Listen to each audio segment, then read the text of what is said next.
Good evening to all of you. Uh, and I welcome ma'am. Good evening to you, ma'am. And students, let me introduce ma'am to you all. It is a great pleasure that we have with us ma'am today. She is, and I welcome you, ma'am. She is Jyoti Sapru, and she will be conducting this session for the next half an hour approximately. Ma'am is a psychological counselor with the Counselors Council of India. She has worked with West Bengal Police as a psychological counselor, and she is a member of the National Career Services Government Portal for counseling under the Ministry of Labor and Employment. She has been a part of many prestigious educational institutions like St. Thomas's Girls High School, Modern High School, Ashok Hall Group of Schools, Lakshmipad Singhania, Shri Shri Academy, Young Learners Montessori House, and so on. So students, the next 40-45 minutes, whatever we can have, is I'm sure we are going to get a very worthwhile session. So ma'am, welcome. And now it's over to you. Thank you, Raina. Thank you for such a lovely introduction.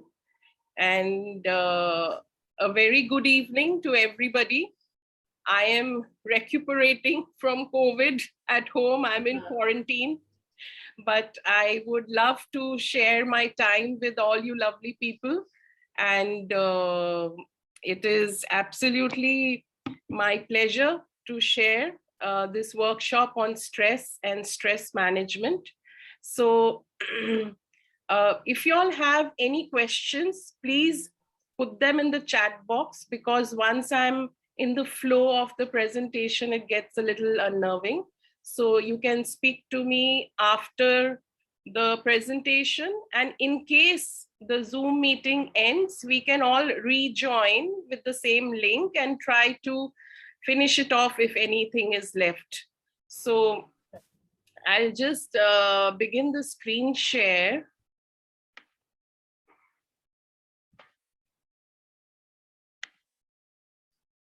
Is it visible to everybody? Yes, it is, ma'am. Okay, great. So this is a kind of a PowerPoint presentation that I have made on mental health issues which growing up children would face, and also, for teenagers. Like, I suppose your presentation is on teenagers, so it will cover most of the points.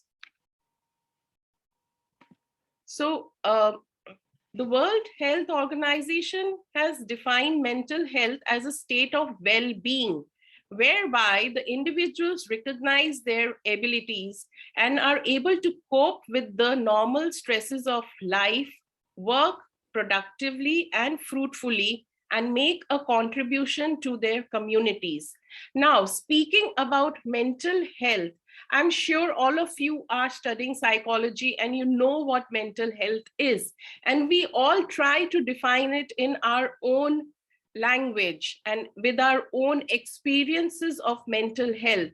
But when you are on a public platform, it would be nice that you use the definition which is given by a world organization like the World Health Organization, and the kind of things that they have come out with their studies during COVID, pre-COVID, post-COVID, all that is also going to be very statistically included in your program.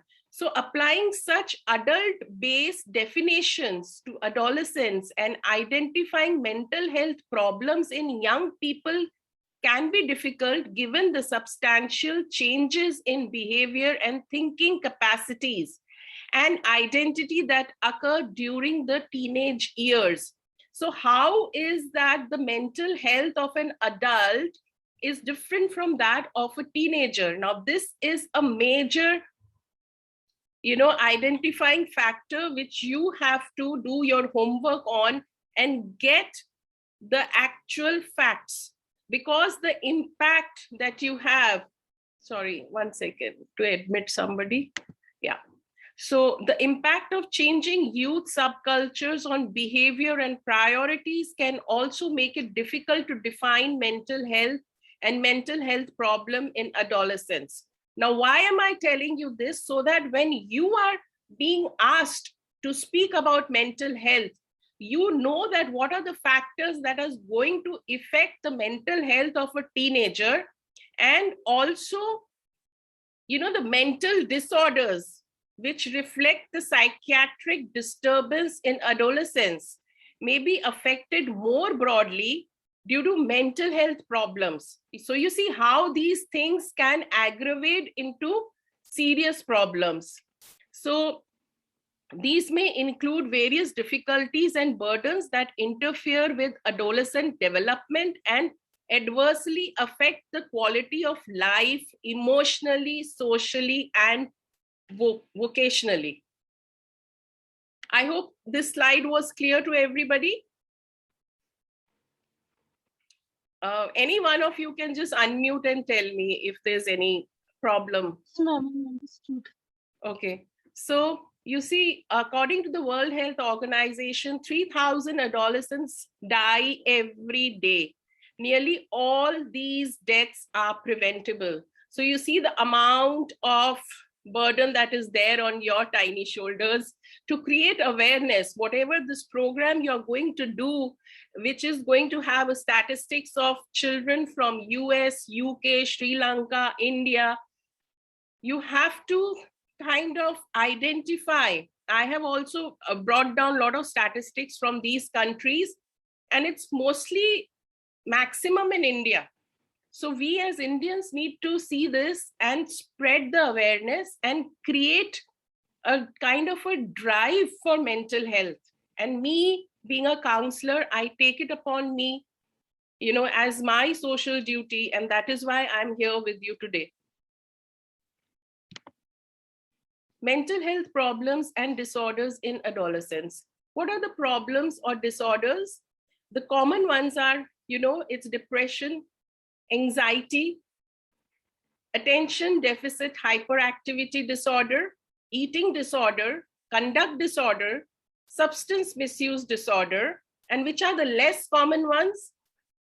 The panic disorder, the post-traumatic stress disorder, borderline personality disorder, schizophrenia, autistic spectrum disorders such as autism and Asperger's syndrome. Normal behavior versus mental problems. Now, variations of mood and temporary deviant behaviors are part of a normal adolescent process. It is normal for any young person to feel depressed from time to time and for his mood to last several days. Similarly, many young people will experiment with drugs or delinquent behaviors as part of normal exploration of their own identity. Such normal behaviors can be distinguished from more serious problems by the duration, persistence, and impact of the symptoms. So you see, the main crux of the thing is identity crisis. When the child is growing, it's trying to develop an identity. A teenager is trying to find out his own identity. And that is why they may have mood swings or delinquent behaviors due to their experimentation. And this can, if it becomes a chronic problem, then it can lead to serious issues. So how do we know that which symptom need assessment? Do we take everybody? Because everybody has mood swings, everybody has some kind of a deviation. So how do we assess which symptoms will need a kind of testing? So signs of overt mood, depression, low mood, tearfulness, lack of interest in usual activities, somatic complaints such as headache, stomachache, backache, and sleep problems, self-harming behaviors, aggression, isolation, loneliness, deviant behavior such as theft and robbery, change in school performance or behavior, use of psychoactive substances, including over-the-counter medications, weight loss, or failure to gain weight with growth. So you see, these are the major symptoms. If you want, you can just pen down in a very short form. These are the symptoms that we should understand in an adolescent needs some kind of assessment. Now, what are the signs and symptoms of severe depression? Persistent sad or irritable mood, which is persistent. It is there consistently. Loss of interest in activities once enjoyed, substantial change in appetite or body weight, oversleeping or difficulty in sleeping, psychomotor agitation or retardation, loss of energy, feeling of worthlessness, or inappropriate guilt, difficulty in concentrating, recurrent thoughts of death or suicide. So now we come to the transition. The adolescent sees the transition from childhood, depressive illness, depression, rare male predominant symptoms masked to more adult forms with a much increased incidence of female predominance and a greater likelihood of presenting with depressed mood. However, the masked presentations, for example, the behavioral problems, substance misuse, school phobia, or failure at school, fatigue, and other somatic symptoms remain common in early adolescence, particularly in boys. This is the main transition phase from childhood to adulthood. The transition is the teens, the adolescents. So this is the time that these kind of manifestations of stress can crop up in teenagers. So what is the potential risk factor for the adolescent depression? There has to be some family history of depression, or there can be a recent bereavement or family conflict, breakup of a romantic relationship, having a chronic medical condition, physical and sexual abuse, trauma and severe stress, anxiety, ADHD or behavioral problems, learning difficulties, and substance misuse. To evaluate risk of depression properly, young people must be interviewed confidentially, and additional information gathered from parents as well as other sources such as teachers, social workers, young workers, as well as eliciting symptoms and risk factors for depression. It is essential to assess the potential suicide risk in depressed young adults. They may be asked about past and present suicidal ideation and self-harming behavior, past attempts, and whether they plan to harm themselves. Asking about suicide reduces rather than increases the risk of suicide. Why I'm stressing so much on depression? Because it is 90% of the mental health issue in teenagers.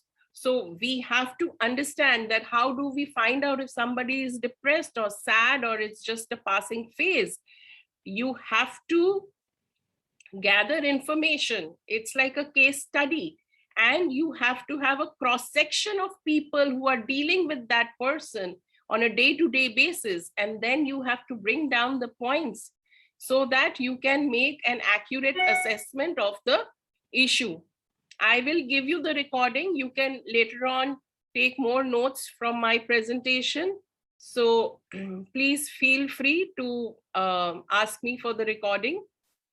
Okay, so school phobia, we all know that it is also this refusal to go to school or defined as the persistent and irrational fear of going to school. It must be distinguished from the mere dislike of school that is related to issues such as new teacher, difficult exam, class bully, lack of confidence, or there is some kind of duress. So the phobic adolescent shows an irrational fear of school and may show marked anxiety symptom when in or near the school. So you see how depression and anxiety both are working at the same time. So the behavior disorders present difficulties for families, social services, and education. They rarely present as a clinical problem in primary or secondary care. Clinicians may become involved when there are other comorbid conditions such as depression or substance misuse, when other family members are affected by the young person's behavior. Behavior disorders rarely manifest for the first time in adolescence.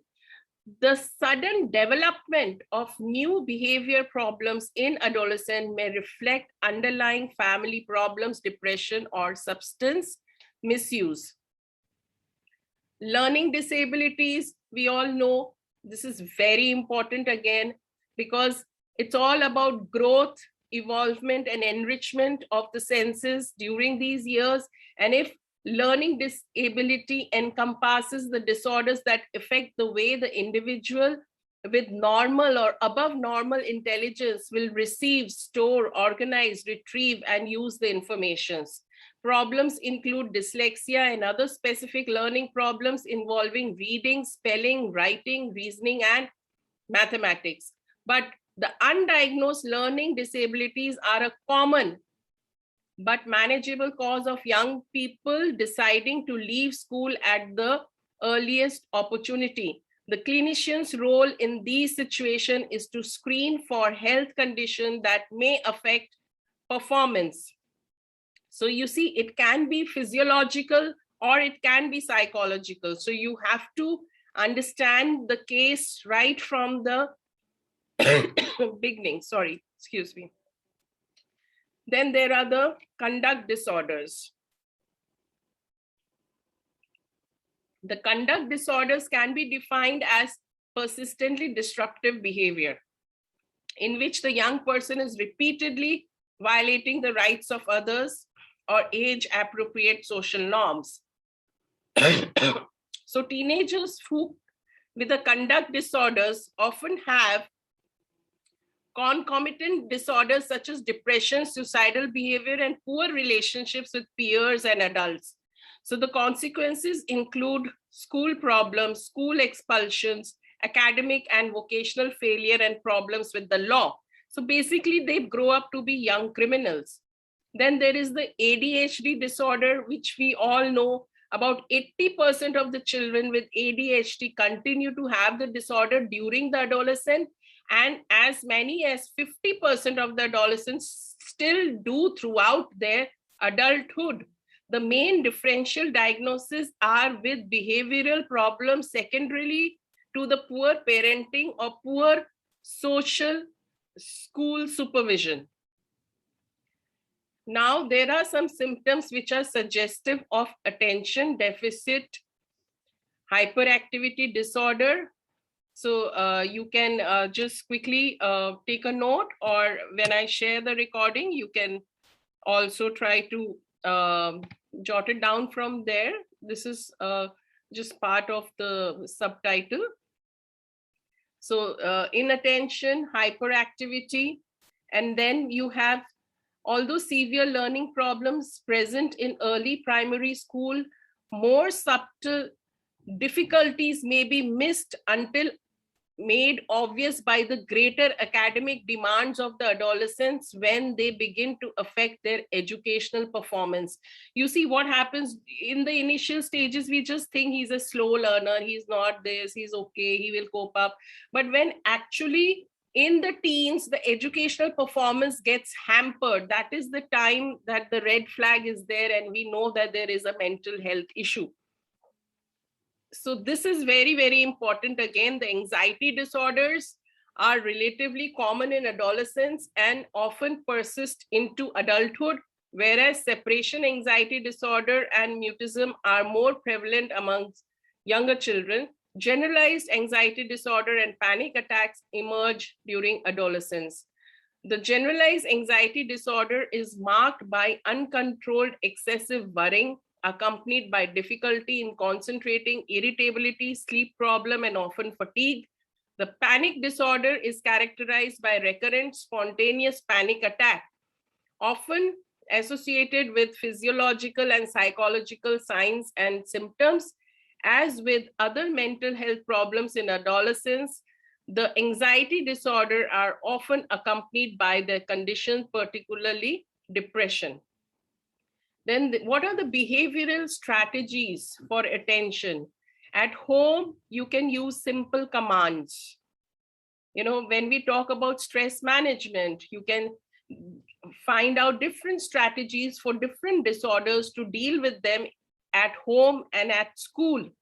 So this is what the parents and the teachers would have to do with somebody who is suffering from ADHD.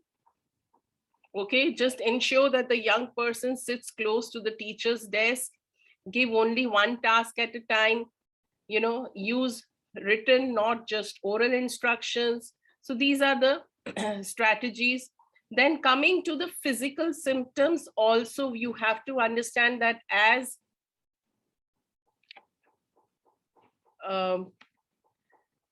many anxiety disorders during adolescence are accompanied by physical symptoms, careful evaluation is needed, at least a complete medical history and a comprehensive physical examination to exclude conditions such as hypoglycemia episodes, migraines, seizures, and other neurological problems. Treatment may include simple educational strategies, behavioral interventions, cognitive behavior therapy, family therapy, and rarely the use of anxiolytics, which is medications. So the general practitioners must take a substantial role in detecting and treating such problems in order to reduce the overall burden of adolescent mental health problems on individuals and the society. So you see, we have now covered most of the points which is related to adolescence and the stresses that they face. And regarding the stress management part, there's a different presentation, but if there's anything anybody would like to interact over here, then we can take it up.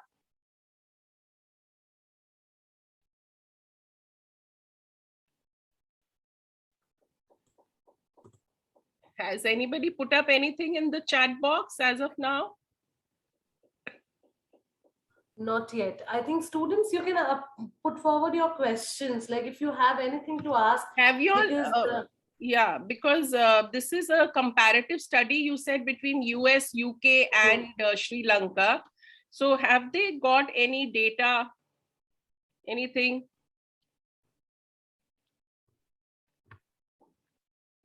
Those of you who are here, do you have any data with you? Have you made any kind of a study or anything did you find out from the internet? Okay, I took down some notes, so I'll just read it out quickly. India leads the world in teenage depression. 1 in 4 teenagers in India is suffering from depression. And yet we keep pretending this is not happening in our own homes and school. India Today Conclave Mumbai 2019 gave us a look at the haunting stories of few youngsters who face the silent killer, teenage depression. Can you imagine, Raina, that 1 in 4 teenagers in India is suffering from depression? How scary is that? Right. So in UK in 2018 and 19, 24% of the 17-year-olds reported having self-harmed in the previous year, and 7% reported having self-harmed and suicidal intent at some point in their life. 16% reported high levels of psychological distress. Suicide was the leading cause of death for males and females aged between 5 to 34 in 2019. So nearly half of the teenagers were diagnosed with mental health disorders, and they have self-harmed or attempted suicide at some point, which is rising to 52.7% of young women in UK alone. Sri Lanka data shows that the prevalence of child and adolescents' mental health problems is a considerable health issue in the country. In a national survey, 18.9% of the adolescents aged between 13 and 18 years showed some abnormality in emotional and behavioral parameters. And in USA, the bottom ranked states, up to 19% of the youth aged between 12 and 17 experienced major depression. Over 2.5 million youth in the US have severe depression, and multiracial youth are at greatest risk. 10.6% of youth in US have severe major depression that severely affects functioning. So this is what I had gathered and wanted to share, because it is definitely a very, very worrying thought for the future. So, you know, it's something to study and something to work upon and create awareness. And I think this is so fantastic. We did this program today, and I also got to meet all these young budding psychologists. So yeah, I think you should take up psychology from your heart. It has to be from here, from passion, and work for the society, because they really, really need you. Absolutely, absolutely. And to make matters worse, for the last 2 years, these people are absolutely like house arrested. They have not come out of their homes. They have not socialized with friends. And I think all these things lead to a lot of stress. And these young adults, I don't know how let us people... not just blame COVID, Rena, because COVID is here now.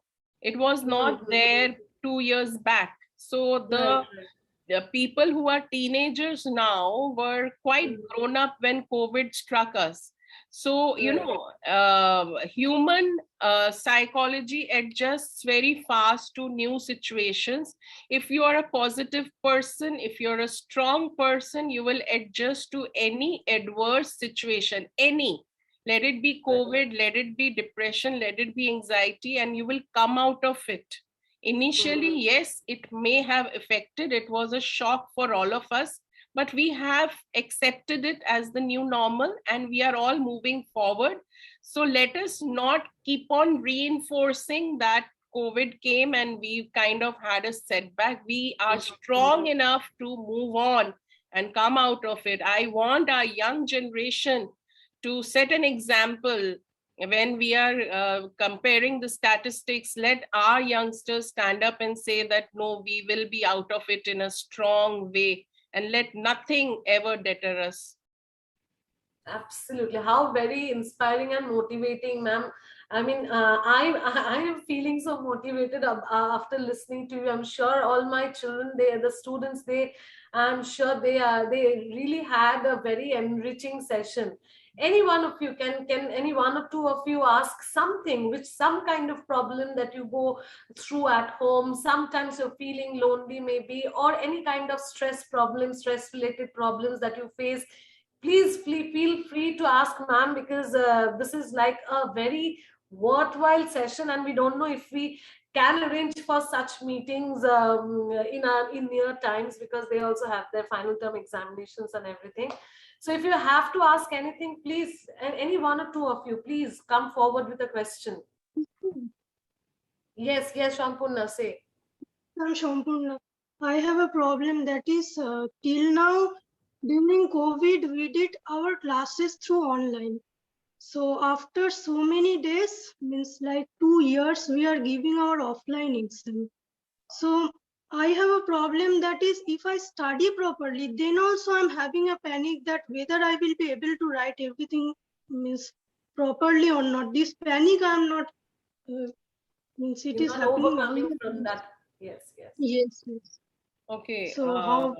Sampurna, I don't think there's any reason to panic. In fact, you will do much better because when you are studying online, you are the focus and your focus is just the studies and you have concentrated and you've attended all your classes. If you have attended all your classes, I don't think you need to study. You will just close your eyes and pass through the exam. And if you are just going to, kind of feed your mind this negativity that, oh my God, I did online and now I have to give offline, then it is, a self worry, which is going to recur in your mind and it's going to bring down your confidence. When COVID strikes you, tell me, Sampurna, when does COVID strike you? Yes, sister. When does COVID strike you? No, means. I mean to say, the COVID strikes us, the virus strikes us when our immunity is low, right? Yes. So, Understood. panic will strike us when our confidence is low, right? So, if I keep my confidence that I am prepared, come no what matter, let there be flood or hail or storm or what, I am prepared in my mind. I'm going to go and write a wonderful exam. How does it matter whether you did online or offline? You have prepared on your own, right? You are preparing yourself for the exam. So that is your responsibility as a young adult to perform well in the exam. And I'm sure that you will do very well. There's no need to panic at all. It's all in the mind. So we just have to train our mind to be strong and confident. Understood. See, when you, yeah, I'll just say one thing more, that when you worry, then you are worrying, you're panicking for the exam, before the exam, isn't it? You're panicking before the exam. And then you will panic at the exam table. So you're panicking twice. So it's better not to panic now. We'll see what happens when it comes to the bridge. We'll cross it that time. Okay. So think positive and positive will happen. Okay. Thank you, sister. Yes. Sister, I have a question. Yes. Ma'am, actually, I'm not a very emotionally stable person. Okay, if anything happens, I get very affected by it. And sometimes if something happens at my home or in the school, I get really affected emotionally, not physically. And I feel that I'm very lonely and I think that I get into depression and all those sorts of things. So in that point of time, what can I do not to have a panic attack? Because I do have sometimes that anxiety. I mean, how are you all assessing that you are depressed and you're having panic attacks? Has somebody told you that? Or you are just... Oh, sister, but like my brother is a doctor. He's to be a doctor, not yet. And the symptoms which I heard are similar to mine. Like I overthink a lot. I sweat a lot. I feel like I cannot breathe and all. Okay. It's good to have knowledge, but sometimes too much knowledge can also be a little harmful. So firstly, you have to unlearn everything that you've learned. Okay. Don't, because our mind is like a sponge, so it will absorb anything that you feed it. If you're going to give it negativity, it's going to be full of negative thoughts. If you're going to give it positivity, it will be full of positive thoughts. Firstly, I want to tell you that being emotional is not a wrong thing. We are all humans. We do have emotions. It's absolutely fine to get emotional. It is okay to react, and it is okay to feel sad and lonely at times. It is okay not to be okay. Okay. But then if you think that you are having this as a chronic issue and it's happening to you all the time, then maybe you will have to seek professional help. So I still would feel that, you are studying psychology and you are such a pretty young girl. So just kind of grow out of these, negative thinking. And this is the best time of your life. Just enjoy, flower, sing, dance, paint, enjoy your days. This is just the beginning of life. Absolutely. Okay, ma'am. Thank you. So I think we've come to an end of the session, and I am actually available on Counselor Jyoti Sapru on YouTube. So you'll get many videos like this I have conducted with different organizations. So if you search for Counselor Jyoti Sapru on YouTube, or Self-Help Counseling Center on Facebook page, then you can study my work. I do different topics, and wish you guys all the best. Do well, be confident, and make us proud. Absolutely. I thank you, ma'am, on behalf of all my students. And this was such a wonderful, motivating session. And I can't thank you enough because you're not keeping well. Yeah, And I then have a bad cough. you have that's the worst thing of COVID. And but still, Yeah. you agreed to take out time for us.